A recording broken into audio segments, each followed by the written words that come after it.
Hello, I'm Adam from TartyBikes, and here's our guide to hubs. Now they come in various different types. We've got front hubs here and rear hubs on this side. They come with seal bearings and open standard bearings, and also with and without disc mounts.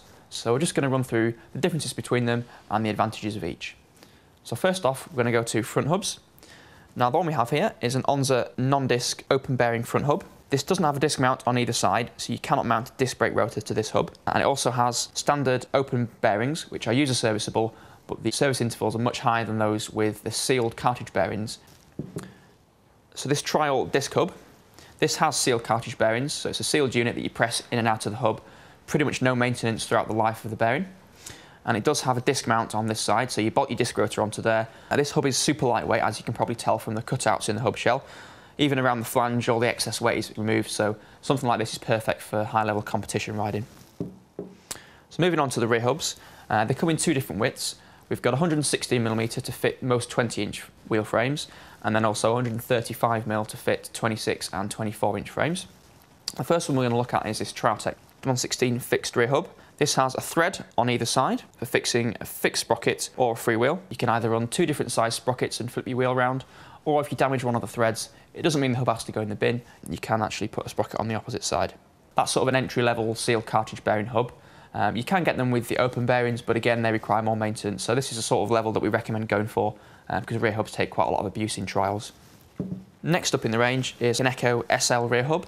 This one has a spline fitting sprocket. It doesn't thread on like on the TRALTEC, but beware because it's an Echo specific spline. It's not the same as a Shimano spline that you'll find on a Hope hub or a Shimano hub. So it needs to be a specific Echo sprocket, but we do have these available on our site in a range of sizes, and have a look there for more details. This one also has sealed cartridge bearings for long life, and it comes with titanium axle bolts, which are a nice little touch, and also the snail cam chain tensioners, which are used to tension your chain. These actually make the hub out to 116mm, which is a new standard. So something like this TRALTEC hub is 110 as standard, and then you need to add your snail cams to make it out to 116mm.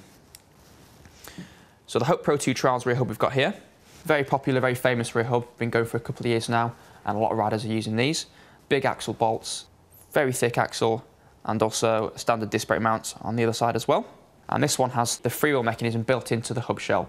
So it ratchets one way and it's fixed the other.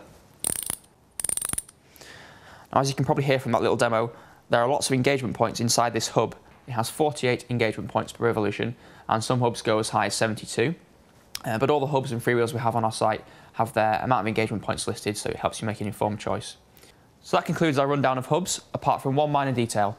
Front hubs come in different drillings, usually 32 or 28 hole, and rear hubs in 32 or 36 hole, so make sure you choose the correct hub to fit your rim.